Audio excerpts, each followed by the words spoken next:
Hoy comenzamos una serie nueva.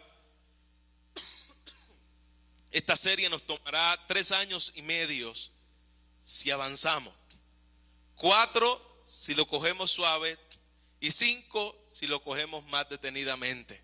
Así que, pero probablemente estaremos estudiando esta carta, evangelio, el evangelio de Lucas por los próximos 3 años y medio. ¿Está bien? Y hoy vamos a comenzar en el capítulo 1, versículo 1 al versículo 4. Hoy vamos a tomar estos primeros 4 versículos del evangelio de Lucas. Y sabemos que vamos a aprender muchísimo en 3 años y medio de este hermoso evangelio. Así que les invito a que pueda abrir su Biblia en el evangelio de Lucas, capítulo 1, versículo 1 al versículo 4. Y cuando lo tenga, por favor, les pido que se ponga de pie conmigo y leamos la palabra de Dios de manera unida, todos a una sola voz, desde el versículo 1 hasta el versículo 4. ¿Lo tenemos, amados? Dice la palabra del Señor: porque ya muchos han tratado de poner en orden la historia de las cosas que entre nosotros han sido ciertísimas, tal como nos las enseñaron los que desde el principio lo vieron con sus ojos y fueron ministros de la palabra.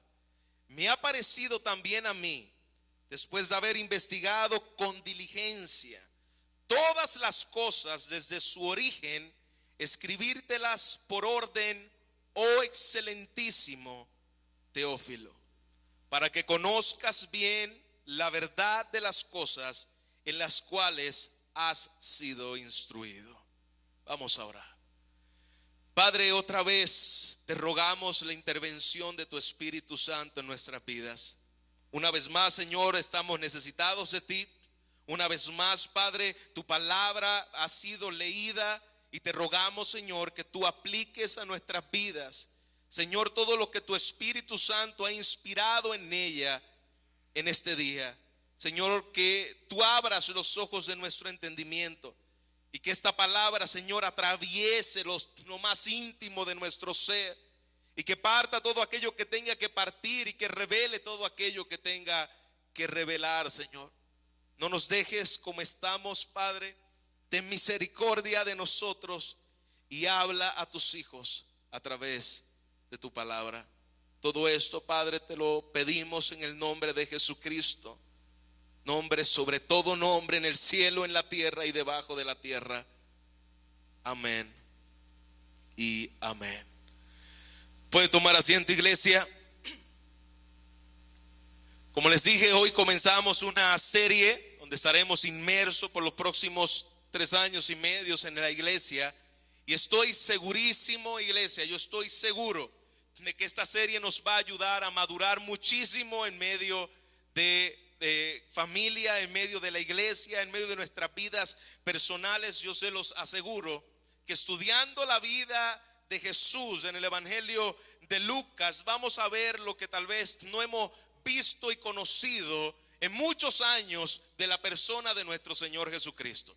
Así que yo los exhorto a que no se pierda una serie en estos 3 años, ni en todo lo que queda, en todo lo que Dios le ha dado también de vida, pero especialmente este evangelio de Lucas tiene mucho que enseñarnos a nosotros. Y desde el día de hoy ya vamos a comenzar a ver la gloria de Jesucristo a través de estos textos que acabamos de leer. Así que yo quiero que dediquemos, iglesia, el tiempo que sea necesario. Les dije 3 años y medio como parte de un estándar en el cual vamos a intentar hacerlo en 3 años y medio, pero puede ser que nos tome un poquito más estudiar de manera clara, específica y profunda estos versículos tras versículo, domingo tras domingo.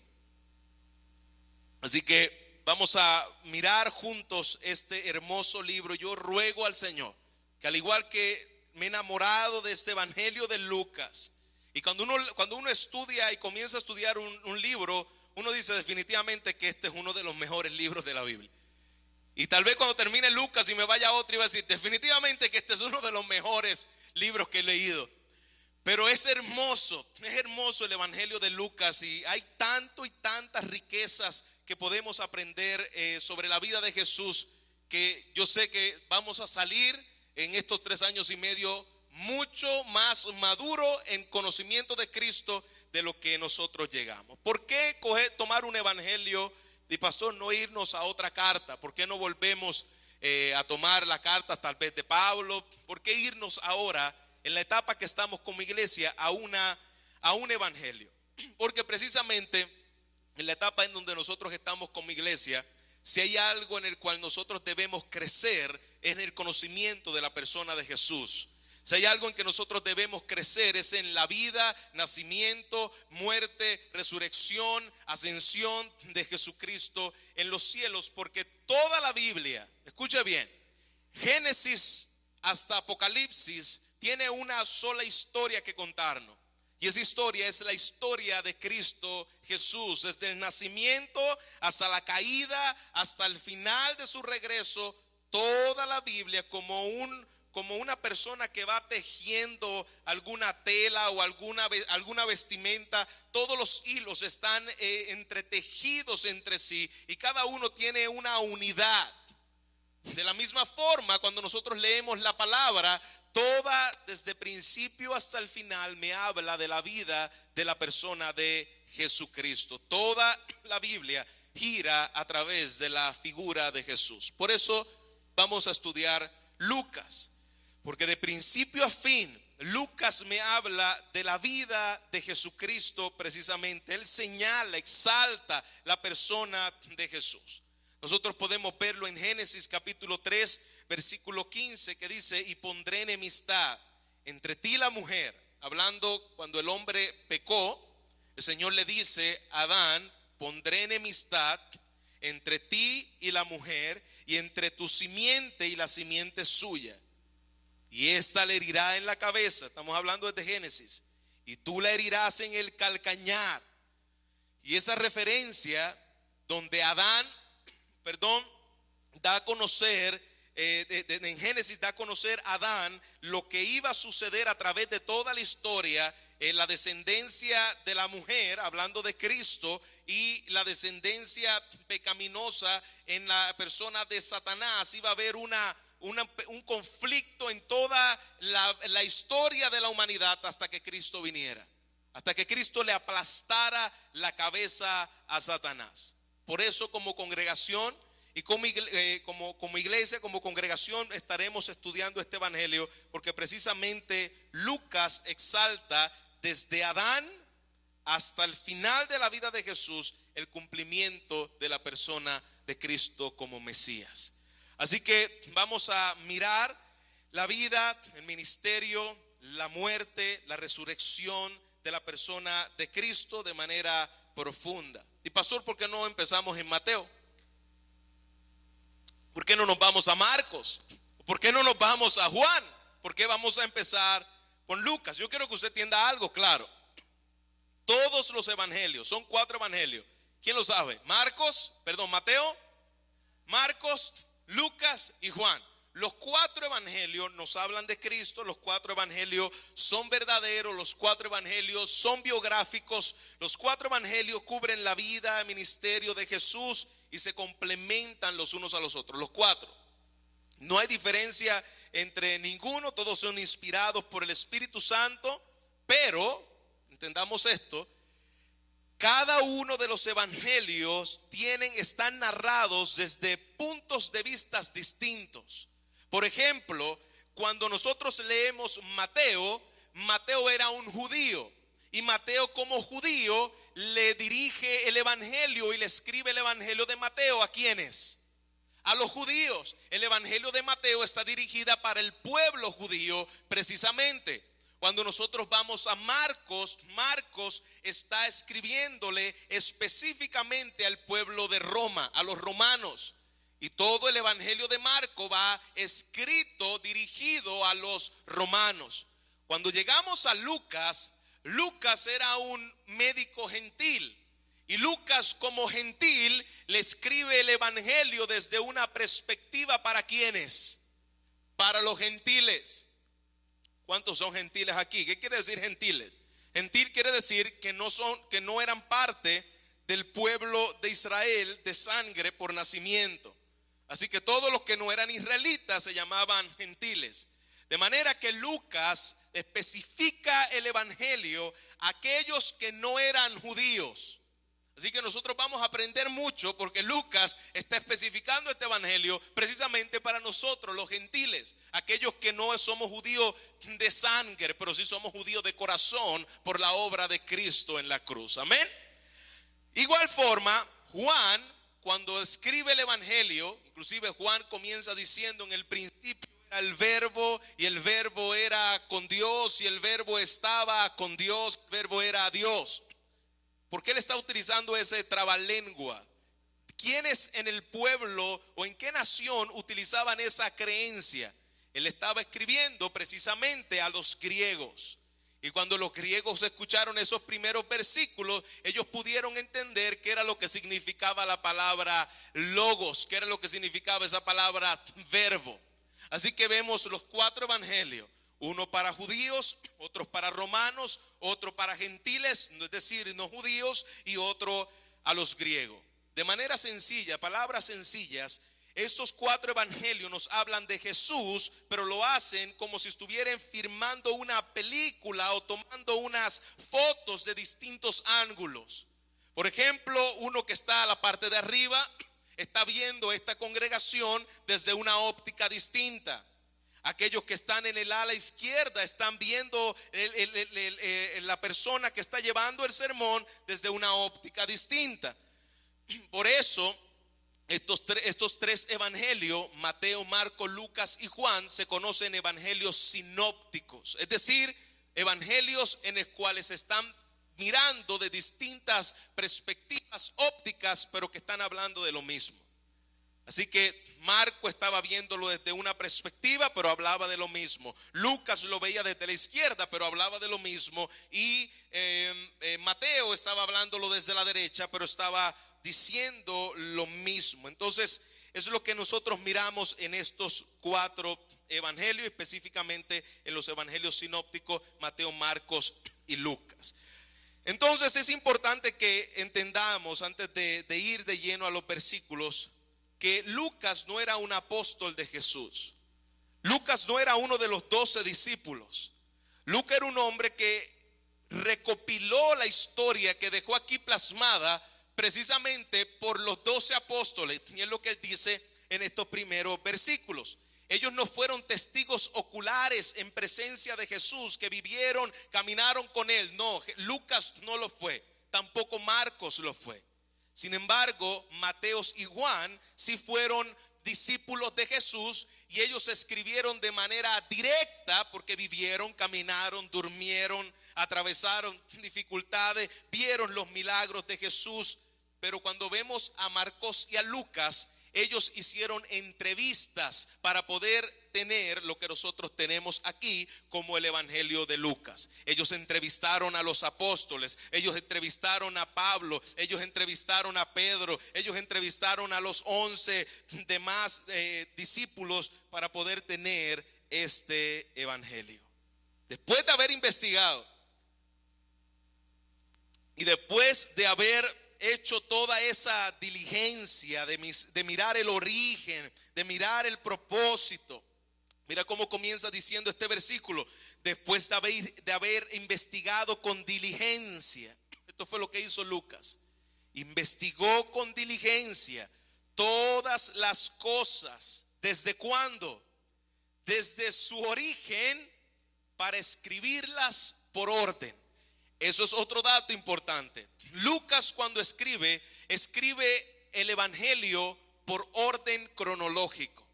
Mateo no lo hace de esa manera, Juan no lo hace de esa manera. El único que escribe de manera cronológica los eventos tal y cual sucedieron fue precisamente este hombre llamado Lucas.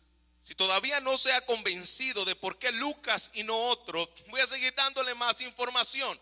Lucas es el evangelio más largo de los 4 evangelios.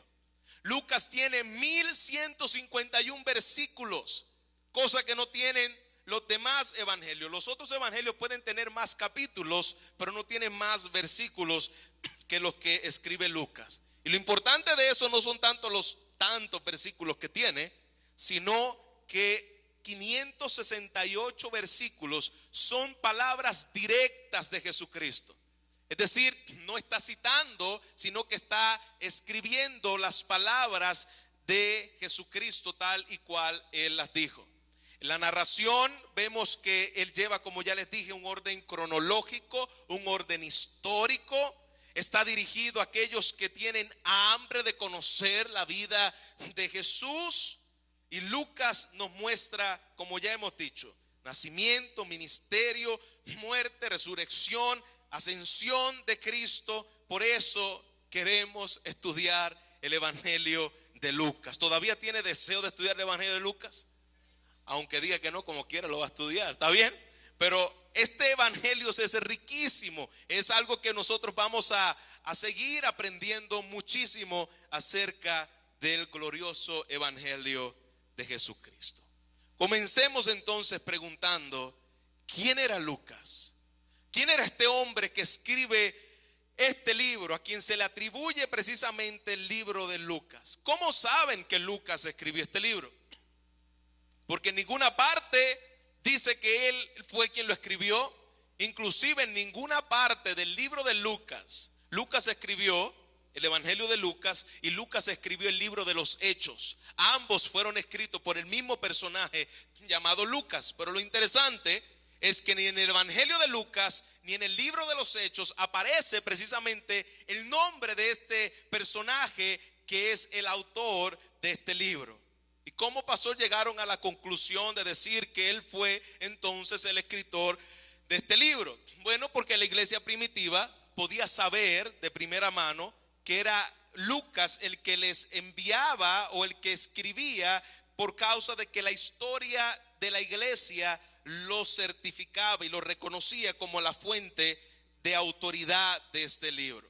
Otras fuentes antiguas de la historia también afirman a Lucas como el autor. Así que también podemos ver que él escribe el libro de los Hechos. Él escribe el tercer evangelio, que es Lucas, y podemos tener la seguridad por la forma en que empieza el libro de los Hechos, escribiéndole al mismo Teófilo, que vamos a ver que él está escribiendo en este libro. Es el mismo personaje a quien él cita en el primer versículo del libro de los Hechos. Así que miremos entonces cómo Lucas es el autor de este libro.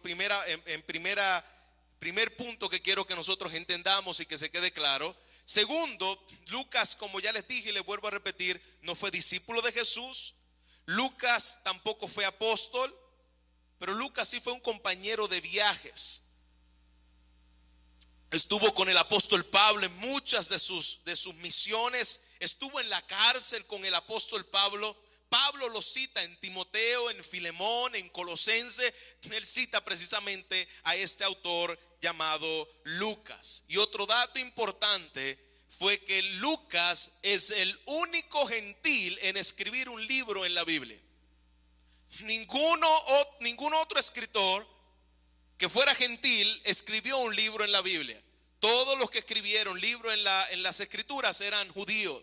Lucas es el único escritor gentil que escribe un evangelio y escribe los hechos de los apóstoles. Así que vamos a dividir este sermón para que ustedes me sigan la línea. Es un sermón un poco histórico, pero yo tengo la responsabilidad como pastor de ser un expositor de la Biblia.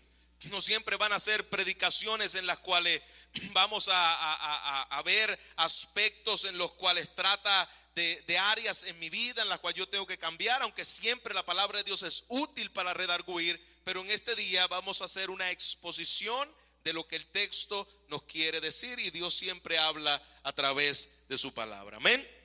Así que en el día de hoy voy a dividir este sermón en 5 puntos importantes. Primero, estaremos viendo a Lucas como siervo. Número 2, estaremos viendo a Lucas como profesional. Luego estaremos viendo a Lucas como historiador, como teólogo y como pastor. Así que sígame en estos 5 puntos en el sermón del día de hoy. Comencemos viendo a Lucas como el siervo de Dios. Lucas como siervo de Dios, la humildad de un verdadero siervo de Dios. Cuando preparaba este estudio, al darme cuenta de que el nombre de Lucas no aparecía por ningún lado, ni un solo versículo que hablara de este hombre, de este personaje, nada, cero.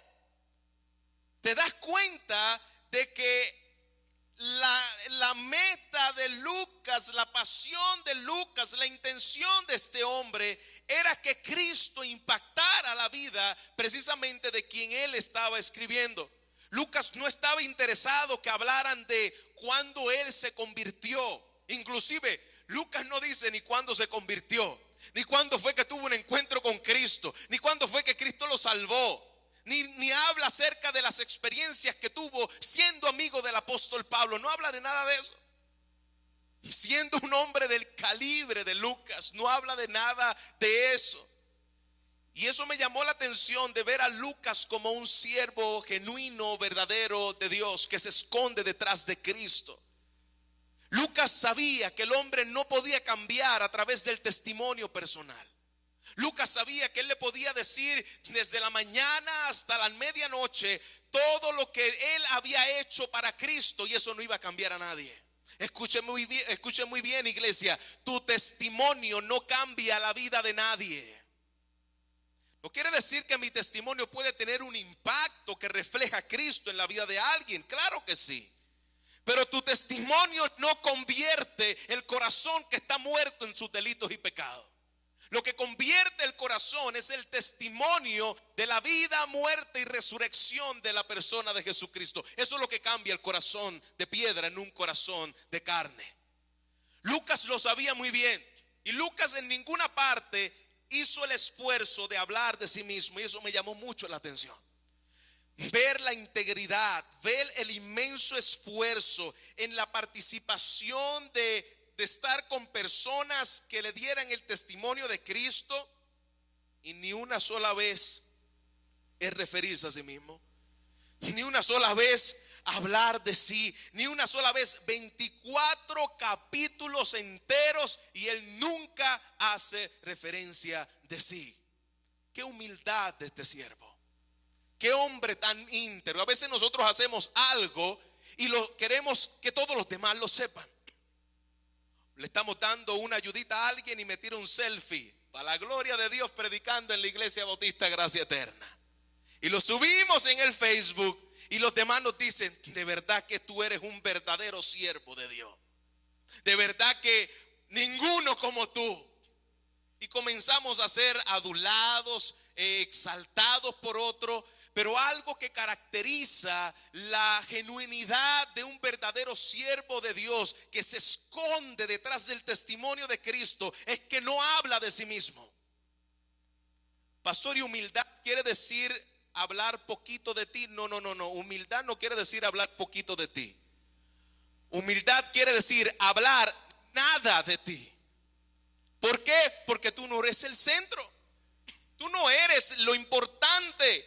Si hacemos algo es para la gloria de Dios, y debe ser de verdad para la gloria de Dios. No tiene que alguien saberlo.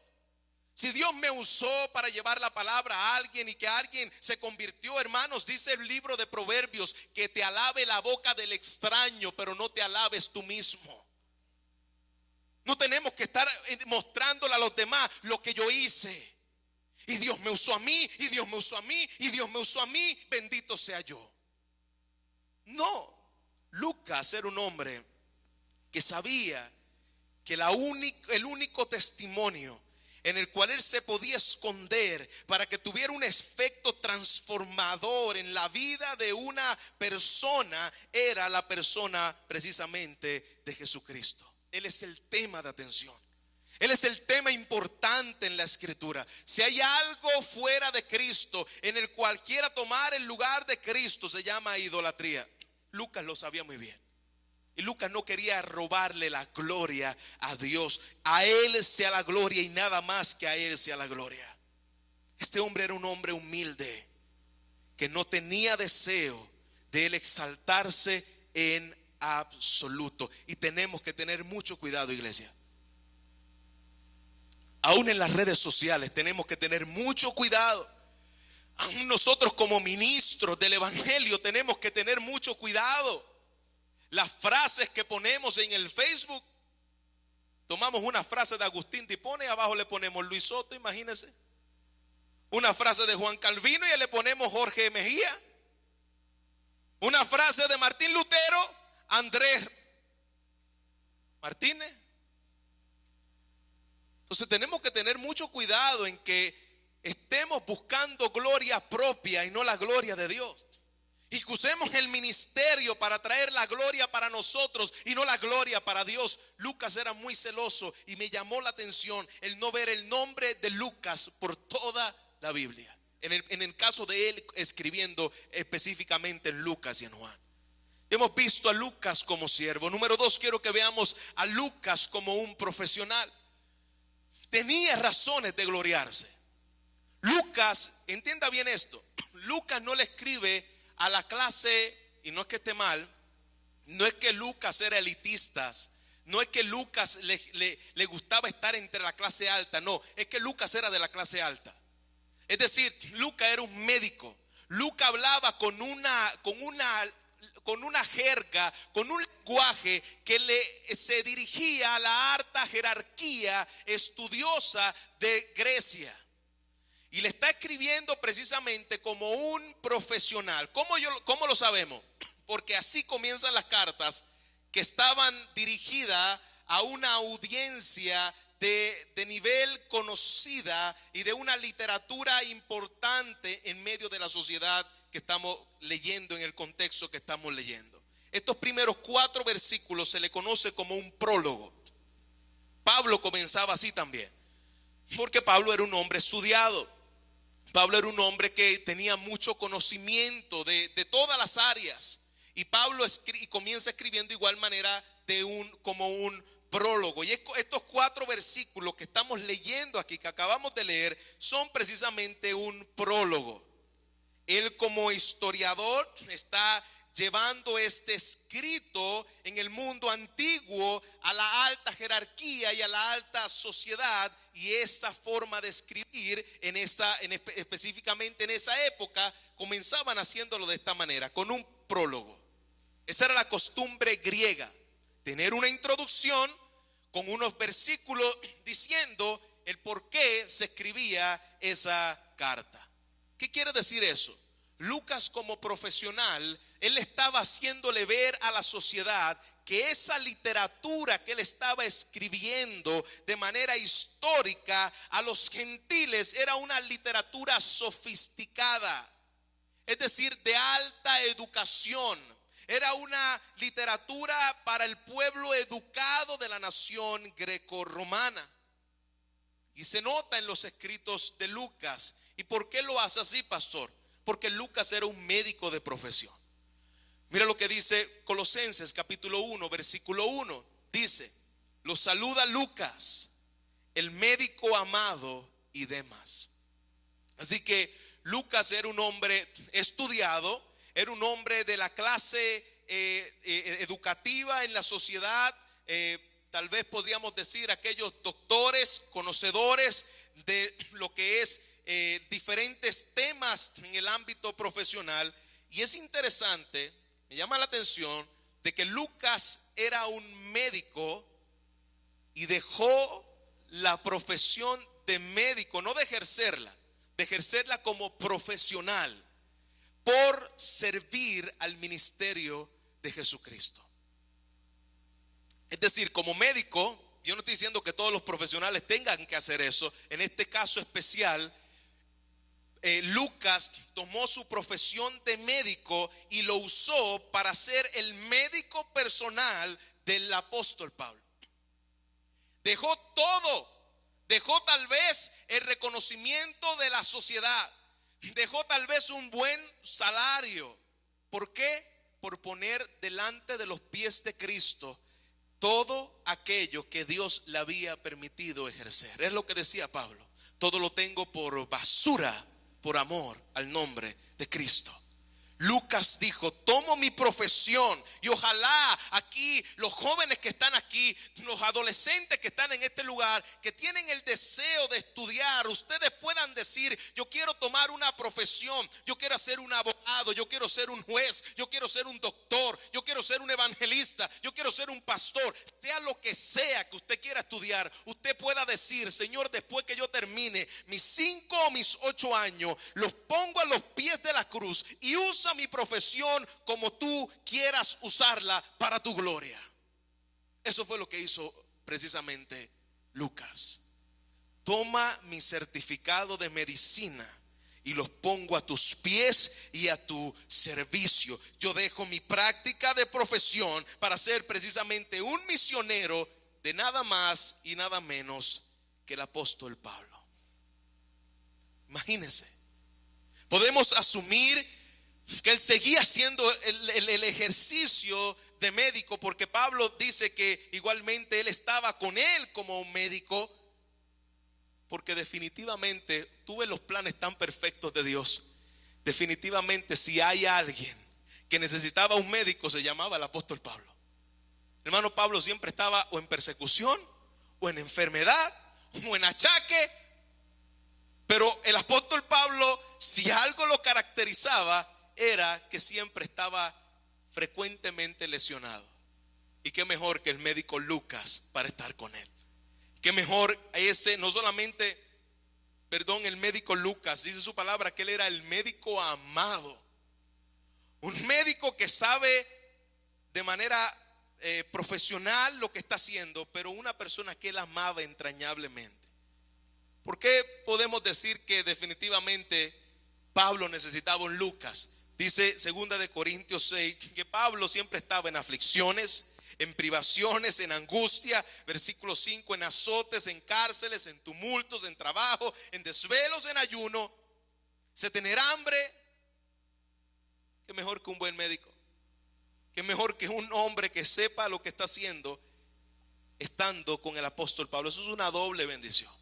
Tener a una persona que amo, mi hermano en Cristo, pero a la misma vez era un médico. Si había algo de que Lucas podía escribir una carta, es decir, las veces que le ayudé al apóstol Pablo cuando estaba en cama, Lucas nunca lo hizo. Las veces que le ayudé en medio de náufragos, porque recuerde que Lucas era el escritor del libro de Hechos. Y cuando nosotros leemos el libro de Hechos, capítulo 16, capítulo 21, capítulo 27 y capítulo 28, está hablando de los viajes de Lucas con Pablo. Uno de ellos fue cuando estuvo en náufrago, que el bote se barató en pedazos y que la gente estaba sobreviviendo encima de los pedazos de madera. Ahí estaba Lucas con Pablo. Cuando llegaron a la isla de Malta, que el Señor comenzó a usar al apóstol Pablo a sanar a muchos de los que estaban en ese lugar, allí estaba Lucas con Pablo. Este hombre tenía mucho que decir, sin embargo, no se exaltó a sí mismo. Apuntó y seguía apuntando a la persona de Cristo. Ya hemos visto a Lucas como siervo, ya hemos visto a Lucas como profesional. Ahora miremos a Lucas el historiador. Lucas no solamente era un médico de profesión, también él era un historiador excepcional. Tenía una mente brillante, tenía un cuidado reflexivo en la manera en que él dirigía la carta, en la manera que él minuciosamente estaba llevando a cabo este trabajo tan importante para la vida de un hombre que él quería que conociera a Jesucristo. Y mira lo que dice en el versículo 1 del Evangelio de Lucas: puesto que ya muchos han tratado de poner en orden la historia de las cosas que entre nosotros han sido ciertísimas. Es decir, había gente que no eran los apóstoles, que querían poner en orden lo que los apóstoles habían escrito y no lo hacían. Y lo hacían de una manera mal, de una manera extorsionada y de una manera herética. Pero ahora ahora el escritor Lucas está diciendo: yo me propuse de poner en orden las cosas cosas que han sido ciertísimas. Mire qué tremendo. Tal como que, como nos los enseñaron ¿quiénes? Desde el principio, los que vieron con sus ojos. ¿Quiénes eran esos? ¿Quiénes fueron los que vieron con sus ojos a Jesús? Los apóstoles precisamente. Y me llama la atención de que cuando Lucas habla acerca de los apóstoles, le da un nombre que los distingue, los caracteriza como persona, y dicen que estos hombres que vieron a Jesús con sus ojos fueron ministros de la palabra. ¿Qué palabras o descripción tan hermosas? Ministro de la palabra. Si hay algo en el cual yo procuro y anhelo un día poder escuchar a mi Señor decir cuando yo entre en gloria, es que éramos ministros de la palabra de Dios. No hay más título, no hay mejor título que tú puedas tener que saber que eres un siervo de la palabra de Dios. Que Dios te escogió para ministrar de manera efectiva la palabra de Dios. Lucas escribe su escritura porque ha investigado, porque ha hecho humanamente hablando todo lo que estaba a su alcance. Fue donde los discípulos recopiló todo lo que ellos le decían. Y cómo fue el nacimiento de Jesús. Y allí estaba Lucas escribiendo. Y cómo fue que Jesús se bautizó. Allí estaba Lucas. Y cómo fue que Jesús resucitó. Escribiendo detalladamente, de manera cronológica, como un historiador, para que tú y yo podamos tener esto en el día de hoy. ¿Qué hombre? Dice que él fue a lo que los apóstoles vieron con sus ojos. Un trabajo arduo. Lucas no dice que él fue a las revelaciones que Dios le dio. Lucas no buscó revelaciones personales. Lucas no buscó una visión personal. Lucas no habló de sus ideas. Lucas habló de lo que los apóstoles le dijeron. Hoy muchos hacen sus libros, hacen sus doctrinas, hacen su forma de hacer iglesia de acuerdo a la revelación que yo tuve. Me lo reveló un ángel del cielo, me lo reveló una profeta, me la reveló un sueño. Estaba comiéndome un hamburger y de momento vi en una visión que el Señor me decía. Claro, un arrebato de tu carne. Pero la palabra de Dios nos dice que este hombre Lucas no escribió revelaciones personales. Fue y consultó a los apóstoles y nos dejó escrito lo que nosotros tenemos delante de nuestros ojos. Como dice su palabra, tal como nos lo enseñaron, dice su palabra, aquí Lucas, lo que desde el principio lo vieron con sus ojos y fueron ministros de la palabra. Estos eran los apóstoles. Un requisito para ser apóstol es que tenía que haber visto a Jesús en persona.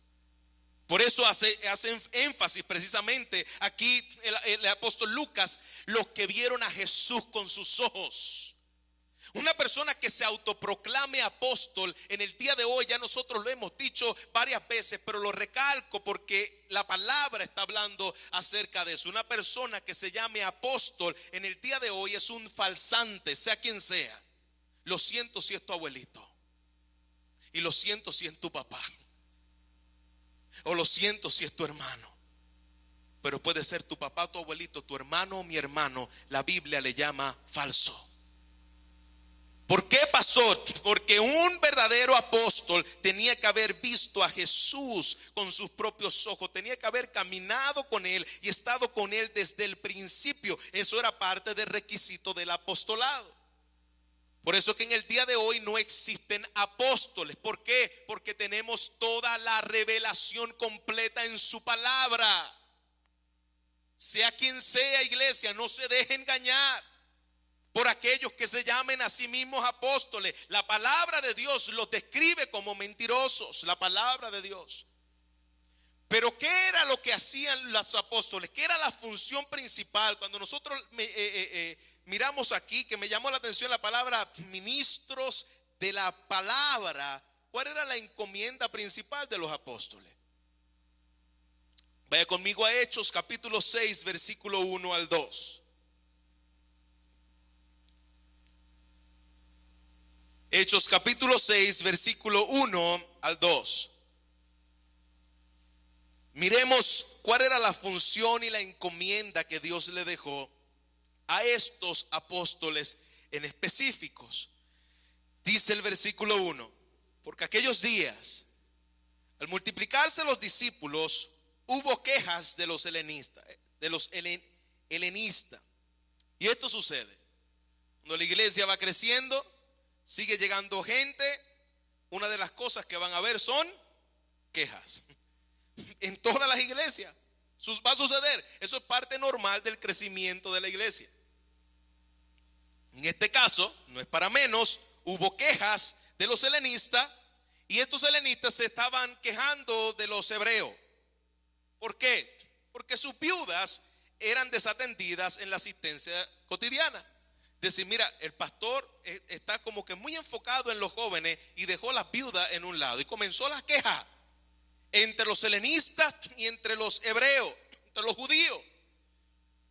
Ya como que no nos atiendes mucho, y comenzaron un sinnúmero de chismes por aquí, chismes por allá. Eso pasa en las mejores familias. ¿Está bien? No debería pasar, pero pasa en las mejores familias. Así que los discípulos, los 12, versículo 2, convocaron la asamblea de los discípulos y le dijeron: ¿no os parece bien que nosotros abandonemos la palabra de Dios por servir las mesas? ¿Ustedes quieren que nosotros atendamos esos asuntos de quién come, de las viudas que están sostenidas, de las viudas que no están sostenidas, y que dejemos la palabra de Dios, nos dedicamos a eso y ya? Porque algunos piensan que ese es el trabajo pastoral. Inclusive algunos piensan que el trabajo pastoral es, y yo no estoy diciendo que si un pastor los ve a ustedes, o los ve a ustedes, que se le vacía, estoy pensando en puertorriqueño y estoy traduciendo, ¿está bien? Se le vacía una llanta y yo los veo a usted, yo no debo dejarlo pasar por alto. Yo por lo menos, si es mi persona, usted no tiene muy buena suerte, porque si es mi persona, yo voy a llegar y voy a llamar a alguien para que le ayude a hacer la llanta, ¿está bien? Hago todo mi esfuerzo, pero no le aseguro que le va a quedar bien. El punto es, podemos ser generosos, debemos ser siervos, a eso Dios nos llamó. Pero el principal rol de un pastor no es que si se le atora la llanta llama al pastor, porque definitivamente él tiene que estar en la casa echándose fresco sin hacer nada. ¿Sí? ¿Cómo no? Si tiene una cita en el médico, llama al pastor que te busque y que te lleve a la cita del médico, porque está en la casa allí sin hacer nada. Como si el pastor no tuviese horas de estudio, horas de estar en la palabra de Dios, horas de ministrar la palabra de Dios a otro.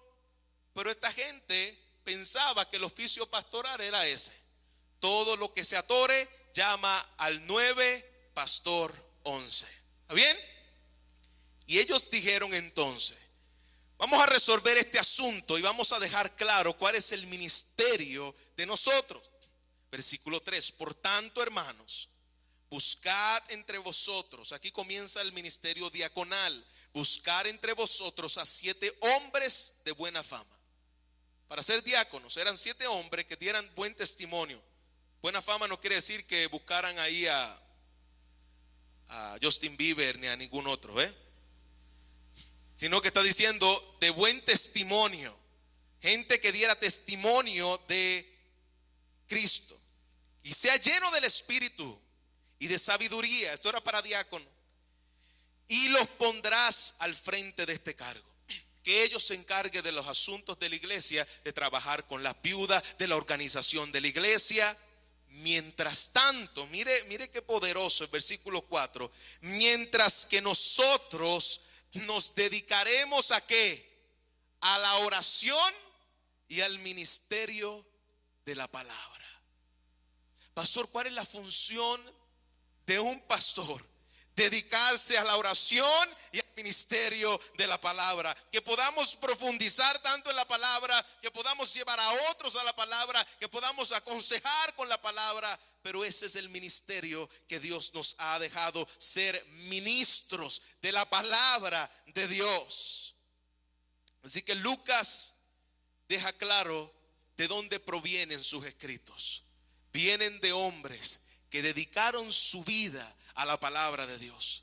Dedicaron todo lo que han sido y lo que serían a la palabra de Dios. Si todavía al llegar hasta este punto hay un pensamiento que les dice: ¿por qué, si ya existían 3 evangelios, todavía Lucas escribe otro y repite muchas cosas que tomó de los apóstoles? ¿Por qué lo hizo? Cuando tú lees el libro de Lucas, tiene una gran parte de lo que habló Marcos, tiene una gran parte de lo que habló Mateo. ¿Por qué lo hizo otra vez? ¿Por qué tomarse el tiempo de escribir otra vez este evangelio? Te diré una razón muy profunda, buscada del griego, del hebreo, y quizás después de todo esto todavía no lo entienda. ¿Sabes por qué Lucas lo hizo de esa manera? Porque Dios así lo quiso. Qué profundo era. Porque Dios así lo quiso. Dios quiso usar a este hombre para escribir lo que hoy nosotros tenemos delante de nuestros ojos. Una historia completa, inspirada, precisa, infalible, dirigida a un hombre. Y no quiero llegar todavía a ese punto, porque vamos a llegar. Número 4, vemos a Lucas como teólogo. Ya hemos visto a Lucas como siervo, ya hemos visto a Lucas como profesional, ya hemos visto a Lucas como historiador, y miremos a Lucas como teólogo. Versículo 3, leamos todos juntos.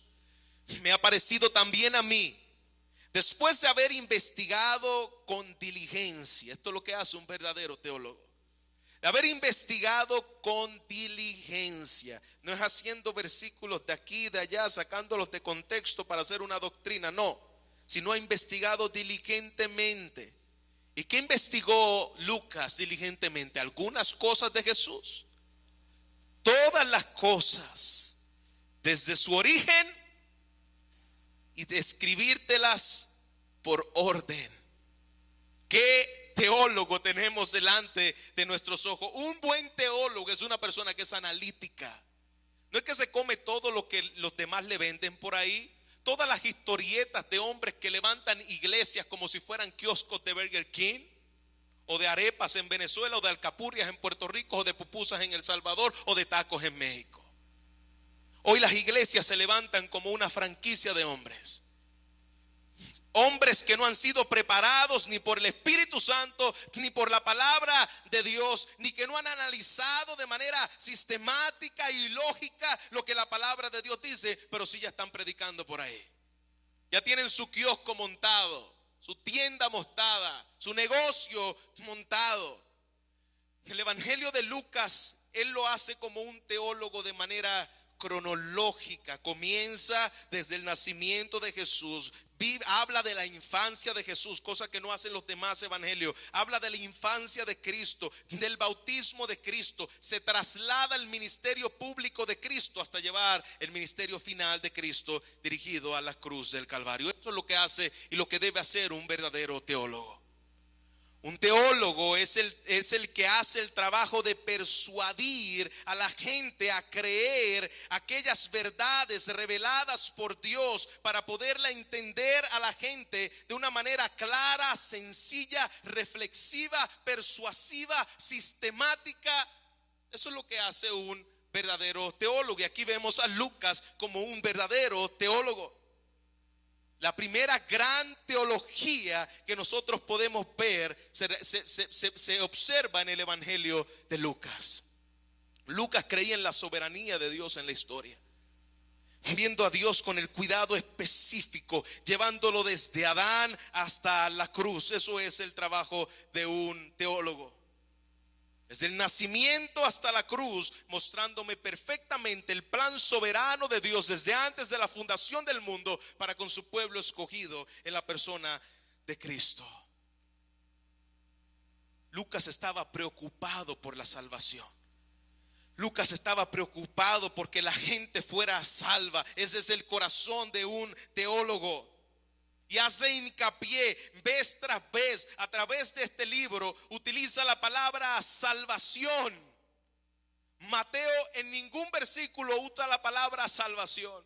Juan en ningún versículo usa la palabra salvación. Marcos no aparece la palabra salvación. Lucas aparece la palabra salvación en su evangelio y en su libro y en el libro de los Hechos en diferentes capítulos, hablando precisamente de la salvación, y lo hace de manera cronológica. Y cuando nosotros vemos el evangelio de Mateo, el evangelio de Mateo comienza la genealogía, es decir, el orden o el árbol genealógico de Jesús. Mateo lo comienza hablando de ¿quién? A ver si usted se acuerda. Mateo lo comienza hablando de José y de María. Cuando vemos a Lucas, y ya vamos a llegar ahí pronto, que comienza a hablar de la cronología, él no comienza con José y María. ¿Por qué Mateo comenzó con José y María? Porque Mateo le hablaba ¿a quiénes? A los judíos. Cuando vemos en la cronología de Lucas, comienza con Adán. El pecado de Adán, que fue transferido a toda la descendencia humana, y me lleva de Adán hasta Cristo, porque Lucas le estaba hablando ¿a quiénes? A los gentiles. Lucas estaba interesado en la salvación. Vemos que en este libro de Lucas habla acerca de la doctrina del corazón del evangelio, que es la justificación por la fe.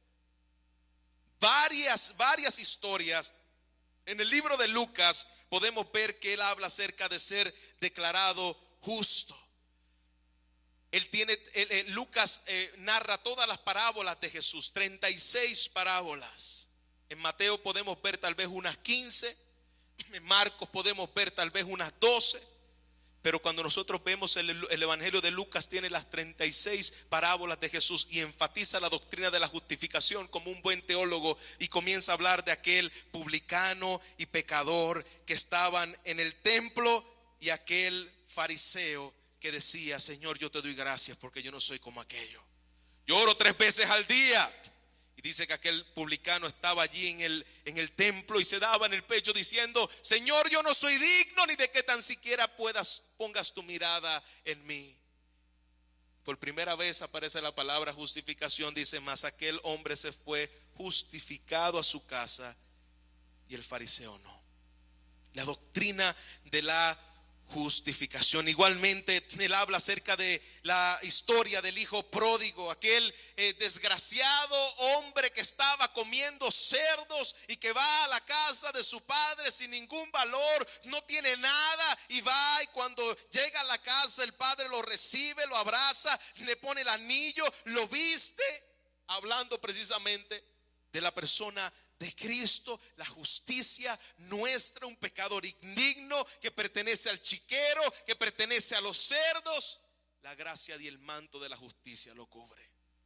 Lucas habla acerca de eso. Ese es el corazón de la teología, el corazón de la doctrina de la cruz, y eso lo podemos ver en este evangelio. Lucas habla de la cruz, de la cruz, de la cruz, de la cruz. Desde el capítulo 9, versículo 51, hasta el último capítulo, comienza a narrar Lucas la historia de Cristo camino a la cruz. Esto es un verdadero teólogo. Más de 10 capítulos, hablando del plan de redención para el hombre. Ese es el mensaje que se propuso Lucas a enseñar. Ese fue el mensaje que se propuso Pablo a enseñar. Pablo dijo: no me propuse otra cosa entre vosotros en que predicarle prosperidad. Eso es lo que dice Pablo. No me propuso otra cosa entre vosotros que predicarles motivación, para que salgan de aquí contentos y alegres en que ustedes van a estar prosperados, bendecidos y en victoria para la gloria de Dios. Pablo dijo: yo no me propuse predicarles otra cosa a vosotros, sino a Cristo y crucificado. Ese es el mensaje que Lucas se propuso como teólogo para que nosotros pudiéramos entender. Número 5, y con esto termino. Mirando de una manera asombrosa el corazón de Lucas como pastor. Miremos lo que dice su palabra en el versículo 4. Dice: después de haber investigado con diligencia todas las cosas desde su origen. Y mira, fíjese bien, ponga atención. Mira a quién Lucas le está escribiendo esta carta. ¿Lucas le está escribiendo esta carta a una iglesia? No. Lucas le está escribiendo esta carta para que nosotros la pudiéramos leer en el día de hoy. No. Lucas hizo un trabajo minucioso, un trabajo excelente, un trabajo sacrificial, buscando por años y años de estudios para darle esta carta. ¿A quién? ¿A quién? A Teófilo. Wow. Un hombre que ha estudiado, se ha quemado las pestañas buscando desde el inicio, desde el principio de todas las cosas hasta el final de llevar a Cristo a la cruz y resucitar y ascender a los cielos. Solamente, este es el corazón pastoral de Lucas, solamente para que un hombre, nadie más. No lo escribió para una iglesia, lo escribió para un hombre. Oh, excelentísimo Teófilo. ¿Qué corazón? Yo lo escribo para que tú conozcas quién es realmente Cristo. Mira lo que dice: para que conozcas bien la verdad de las cosas en las cuales has sido instruido. Cuando leemos esto, iglesia, yo no sé si te pasó, pero yo al leer eso dije: wow, esto es simplemente impactante. Puedes imaginar a una persona que escribe un libro por años y años para dedicárselo a una sola persona, a nadie más que a él, a Teófilo. Esto es para ti. Ese es el corazón de un pastor. Ese es el corazón de alguien que ama la verdad y que quiere que otros conozcan la verdad. Este es el corazón de aquellos que se entregan por la obra de Dios, no porque van a ser reconocidos, sino por causa de que quieren que otros conozcan lo que ellos han conocido. Porque quiere que otros vean lo que ellos han visto. Porque quiere que otros puedan disfrutar de la salvación que ellos han conocido. Este hombre llamado Teófilo tiene un nombre griego, igualmente era un gentil. Tiene un nombre muy bonito. Yo sé que se oye feo, pero tiene un significado, voy a aclarar, muy bonito. Porque la palabra teo significa Dios. La palabra filo significa amor. Es decir, Teófilo significa el amado de Dios. Imagínate si este hombre era el amado de Dios, que utilizó a un hombre para escribir esta carta y dedicarle 24 capítulos, 1500 y pico versículos para que él conociera a Cristo. ¿Sería este hombre amado por Dios o no? Eso es lo que Dios hace cuando quiere salvar a alguien. Él usa lo que tenga que hacer, a quien tenga que usar, para que solamente uno, si es necesario, sea salvo. Uno. Dios hizo este evangelio para una persona, lo hizo para Teófilo. Hoy tú y yo podemos ser beneficiarios de eso, pero nosotros no éramos los destinarios originales. Se lo hizo a Teófilo, el amado de Dios. Otra cosa que podemos ver de este hombre llamado Teófilo es que era un hombre en el cual pertenecía de igual manera a la alta sociedad. Probablemente era un gobernador o probablemente era un secretario de Estado, se puede llamar ese título en aquel tiempo, del emperador. ¿Por qué? Perdón, por la palabra que él utiliza. Mire la palabra con que él se refiere a Teófilo: oh, excelentísimo Teófilo. Así se le trataban a los emperadores. Así se le trataba a la gente que tenía un rango de autoridad alto. Así se le llamaban a los mandatarios. Y Lucas le está diciendo: oh, excelentísimo Teófilo. Fue la misma palabra que utilizó Pablo en el libro de Hechos, capítulo 24, versículo 3, cuando habló al gobernante Félix. Y él se refiere a Félix diciéndole en el versículo 3: oh excelentísimo Félix, lo recibimos en todo tiempo y en todo lugar con toda gratitud. Esa es la misma palabra que Lucas se está refiriendo precisamente a este hombre llamado Teófilo. Un trabajo pastoral de excelencia, destinado para enseñarle solamente a Cristo. Amada iglesia del Señor, escúcheme muy bien, esa es tu función y esa es mi función como ministro de Dios. Pastor, y yo soy un ministro de Dios. Si tú has creído en Cristo, te has arrepentido de tus pecados, has venido a Él, la palabra de Dios te llama siervo de Él. Eso es lo que significa la palabra ministro. Tú eres un ministro de Él, para llevarle a otros la palabra que Él te ha dado a ti, para que otros puedan conocer a Cristo cada vez más profundo. Teófilo conocía un poquito de Jesús, porque cuando se refiere a Él, le dice: para que conozcas aún más precisamente quién es Cristo. Ese es tu trabajo, iglesia, al salir de estas cuatro paredes: llevar a otros al conocimiento de Cristo. Imagínate y ponte en el lugar de este hombre Lucas, que trabajó años y años para este hombre Teófilo, solo para él, para que él pudiera conocer a Cristo. Que tú puedas salir de este lugar diciendo: Padre, yo quiero invertir mi vida en alguien. Yo quiero invertir mi vida en algún compañero de trabajo. Yo quiero invertir mi vida en alguien, con algún compañero de estudio, en algún amigo, en algún vecino. Yo quiero invertir mi vida para que conozcan a Cristo como yo te he conocido, Señor. Ese corazón pastoral, yo quisiera que nosotros salgamos impregnados de ese corazón pastoral del apóstol, de este hombre llamado Lucas. Años y años. Y gracias a este hombre que escribe este evangelio para Teófilo, millones y millones y millones de personas han sido salvas por el tratado del evangelio que le hizo Lucas a Teófilo. Millones de gente leyendo el evangelio de Lucas. El evangelio le alumbró sus ojos y Dios los ha salvado. El trabajo pastoral de Lucas no fue jugar con las emociones de Teófilo. Teófilo, lo que tú tienes es que sentir bien, lo que tú tienes es que experimentar esto, experimentar lo otro. No. Él buscó de manera detallada presentarle el evangelio tal y cual fue, de manera histórica. Él no jugó con las emociones de Teófilo. Él no jugó con los sentimientos de Teófilo. Él le dijo: aquí está el evangelio, y que Dios haga lo que tenga que hacer para convertir tu alma. Eso es lo que tú y yo tenemos que hacer.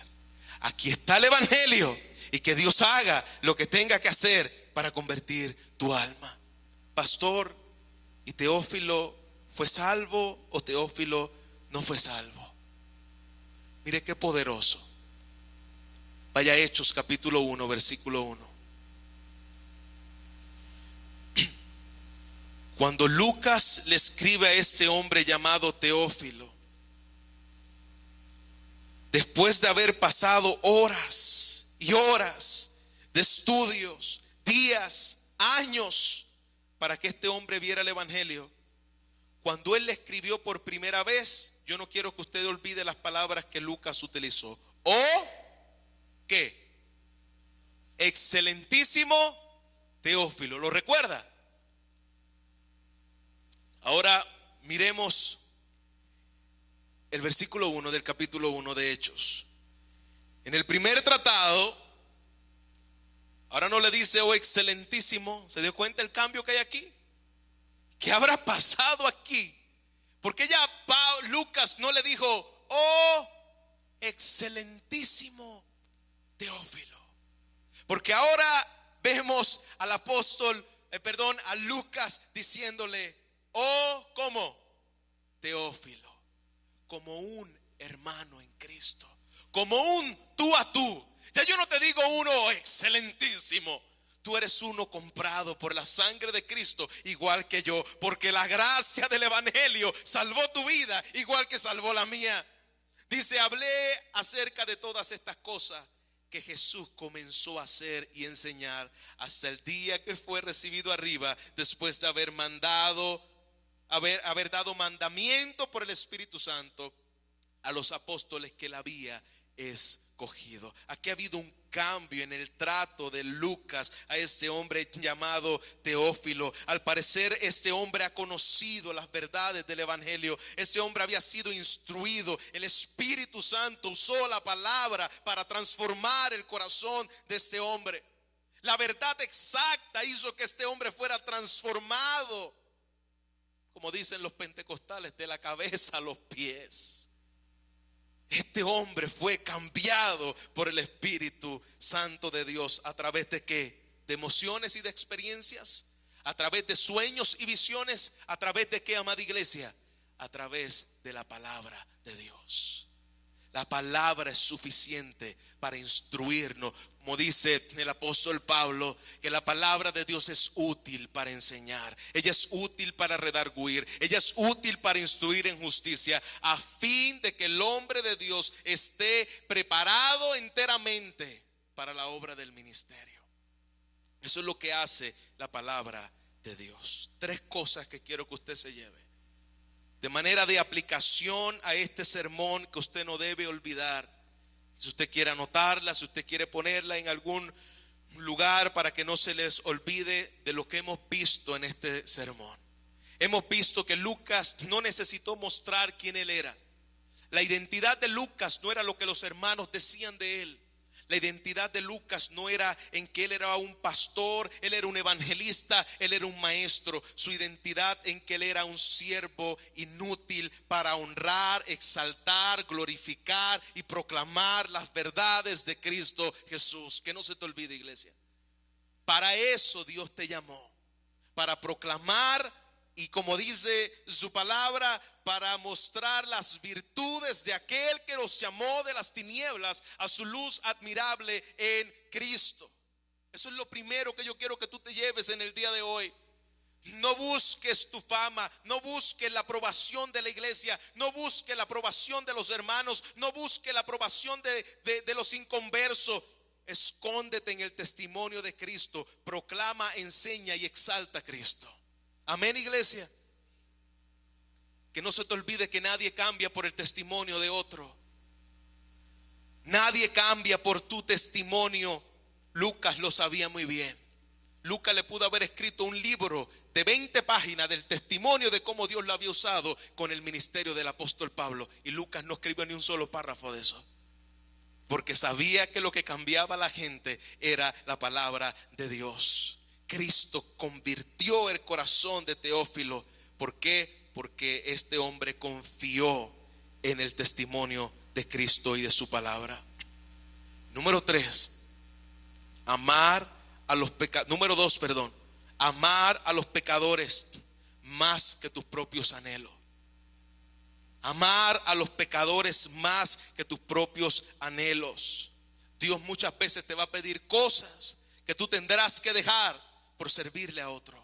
Tu tiempo, tu dinero, tus talentos, para que los pongas a la disposición de la obra de Dios. Este hombre dejó todo por Cristo.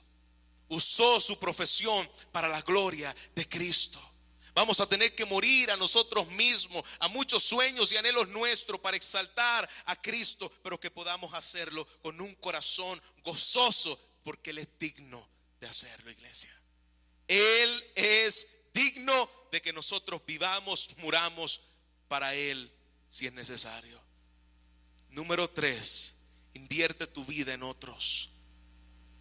Invirtió este hombre años de estudio por un solo hombre. Busca a alguien. Sal de este lugar con alguien en mente, diciendo: yo quiero invertir mi vida en esta persona. Aunque sea uno, no esté pensando en ganarte a muchos. Empieza con uno. Y que ese uno tú puedas decir: voy a invertir mi vida en él para que él conozca a Cristo. ¿Y cuánto me puede tomar eso? Yo no lo sé. A Lucas le tomó muchos años. por darle un tratado y que Teófilo fuera salvo. ¿Cuánto te va a tomar a ti? No lo sé. Pero invierte tu vida. Invierte tu tiempo otra vez. Invierte lo que Dios te ha dado para que otros puedan venir al conocimiento del Señor Jesucristo. ¿A cuántos Dios nos ha enseñado algo en el día de hoy, iglesia? En estos hermosos versículos de introducción de Lucas para mostrarnos precisamente Él es digno de toda mi vida y que todo lo que yo pueda hacer en mi trabajo, en mis estudios, en mi iglesia, sea hacerlo de verdad y hacerlo bien para la gloria de Dios. Dejar mi sudor, dejar mi corazón, dejar todo lo que soy, porque Jesucristo es digno. Póngase de pie, porque Jesucristo es digno.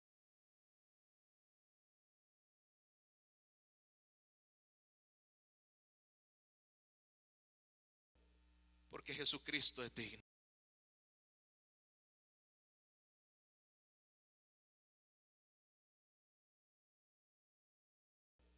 Porque Jesucristo es digno.